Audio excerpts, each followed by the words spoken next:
नमस्कार दोस्तों, मेरा नाम जय कुमार तिवारी है। मेरे YouTube चैनल में आपका स्वागत है।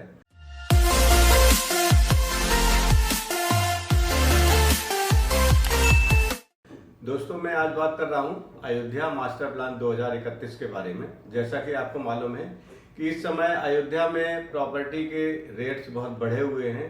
पूरे भारत से, बल्कि मैं तो कहूँगा पूरे विश्व से कुछ इन्वेस्टर्स और भारत से बहुत सारे इन्वेस्टर्स अयोध्या में आकर जमीन खरीदना चाहते हैं, उसमें इन्वेस्ट करना चाहते हैं और कोई ना कोई अपना उद्योग, धर्मशाला, होटल या प्लॉटिंग या मकानों के नक्शे बना के उनको बेचने का काम करना चाह रहे हैं। तो इस तरह जो इन्वेस्टर्स आते हैं अयोध्या में जमीन खरीदने के लिए, तो उनको सबसे पहले दो बातों का सामना करना पड़ता है। एक तो समस्या ये है कि जो प्रॉपर्टी उनको दिखाने के लिए वहाँ पर प्रॉपर्टी ब्रोकर्स हैं या प्रॉपर्टी डीलर्स कह सकते हैं, वो लोग उन इन्वेस्टर्स को कितनी बात सच बताते हैं, कितनी झूठ बताते हैं, या उन ब्रोकर्स को भी वास्तव में क्या मालूम है टेक्निकल चीज़ें कि कौन सी ज़मीन में क्या नक्शा पास हो सकता है, कहाँ पर इन्वेस्ट करने में आगे भविष्य में कुछ अच्छा लाभ मिल सकता है, या कुछ ऐसी ज़मीनें जहाँ पर सड़क की चौड़ाई सरकार ने अपने मास्टर प्लान में बढ़ाई है, तो उस बढ़ी हुई ज़मीन में जो रोड बाइंडिंग का राइट ऑफ वे है, उस राइट ऑफ वे में भी कुछ छोटे छोटे प्लॉट्स लोगों को बेचने की कोशिश करते हैं, या तो वो अज्ञानता से या जानकर भी, इसलिए कि बाहर के लोग हैं, इनको किसी तरह भी कहीं पे भी जमीन दिलवा दी जाए, छोटे छोटे टुकड़ों में बड़े जमीन। और इस तरह जब ये जमीन खरीद लेंगे तो फिर ये जाने इनका काम जाने। लेकिन मेरा ये उद्देश्य नहीं है। मैं आपको, अपने दर्शकों को इस वीडियो के माध्यम से, या जो इन्वेस्टर्स अयोध्या में आने वाले हैं उनको इस वीडियो के माध्यम से, और जैसा कि आपको पता है कि मैंने अयोध्या मास्टर प्लान 2031 पे पूरी सीरीज बनाई हुई है, तो मैं कोशिश ये करूंगा कि कोई भी इन्वेस्टर अयोध्या में अगर जमीन खरीदना चाह रहा है किसी भी उद्देश्य से, या कोई आम आदमी जो अयोध्या में मकान बनाना चाह रहा है अपने रहने के लिए या फ्लैट लेना चाह रहा, तो उनको मेरे इस चैनल से कम ये सूचना जरूर मिल जाए कि उनकी जो जमीन है, जो इन्वेस्टमेंट है, वो गलत हाथों में नहीं जा रहा है, कहीं वो फंसने नहीं जा रहे हैं, उनका पैसा डूबेगा नहीं। और ये मैं काम अपने YouTube चैनल के माध्यम से बल्कि पूरे प्रदेश में और पूरे भारत के लिए भी कर रहा हूँ। आप देखेंगे कि tips to purchase legal properties के नाम से मैंने अपने YouTube चैनल पर एक पूरी प्लेलिस्ट बना रखी है, जिसमें कई सारे वीडियोज हैं, जिनमें कि लोग एक लीगल प्रॉपर्टी कैसे खरीद सकते हैं, कहाँ पर उनका नक्शा पास हो सकता है, या प्राधिकरण कहाँ पर उनको तोड़ने के लिए मजबूर नहीं करेगा, तोड़ेगा नहीं, नोटिस नहीं देगा। ये सारी सूचनाएं उन वीडियोज में मैं अपलोड करता रहता हूँ। आपने मेरे चैनल पे कमेंट्स के माध्यम से भी देखा होगा कि हजारों की संख्या में कमेंट्स ऐसे हैं जिन्होंने ये करके हमें बताया है कि सर आपने ये वीडियो बनाया, मैंने देख लिया, जिससे मैं अवैध कॉलोनी में प्लॉटिंग लेने जा रहा था और वहां से फंस गया। कई लोग तो ऐसे हैं कि जो जा रहे थे जमीन लेने, एडवांस अपनी गाड़ी में रख के ले जा रहे थे, और मेरा वीडियो गाड़ी में जाते समय रास्ते में देखा और मुझसे फोन करके संपर्क किया। मैंने बता दिया कि जमीन इलीगल है, यहाँ पर आप लेंगे तो प्राधिकरण आपको कुछ बनाने नहीं देगा, और वो रास्ते से लौट आए।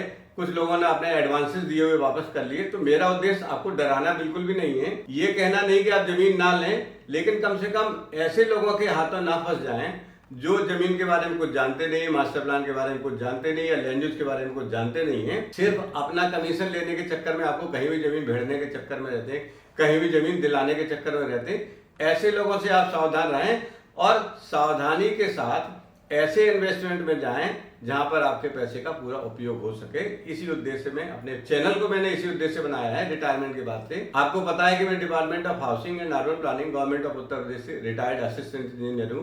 अपनी सेवा काल में मैंने कानपुर विकास प्राधिकरण, लखनऊ विकास प्राधिकरण, मथुरा बंदर विकास प्राधिकरण, गाजियाबाद विकास प्राधिकरण और बरेली जैसे विकास प्राधिकरणों में काम किया है। और इसके साथ ही मैंने लोगों को हमेशा अपनी सेवा काल में भी ये गाइड किया है कि कैसे भी उनका काम हो जाए और गलत हाथों में ना फंसने पाए, या कार्यालय के उनको चक्कर बार बार ना लगाने पड़े। तो इसी उद्देश्य को पूरा करने के लिए मैं रिटायरमेंट के बाद भी आपकी सेवा कर रहा हूं। तो आज मैं बात कर रहा हूं अयोध्या मास्टर प्लान 2031 के बारे में। हालांकि इस वीडियो में पूरी डिटेल दिया जाना संभव नहीं है।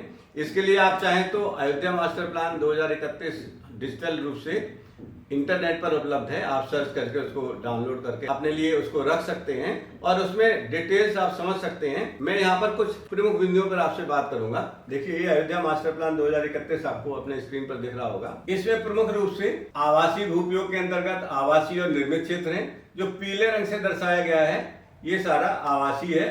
और इसी के अंदर निर्मित क्षेत्र भी इस तरह से डॉटेड ब्लैक से दिखाया हुआ है, नीचे आप देख सकते हैं। जब आप डाउनलोड करके देखेंगे तो आप डिटेल में जान पाएंगे। और ग्रामीण आबादी, जो पुरानी आबादी है, वो अलग से इसमें दर्शित है। इसी तरह जो इस तरह का कलर है, ये देखिए, ये जो कलर आ रहा है ये सारा व्यवसायिक कलर है, कॉमर्शियल यहाँ पर एक्टिविटीज हो सकती हैं, यहाँ पर कॉमर्शियल नक्शे पास हो सकते हैं।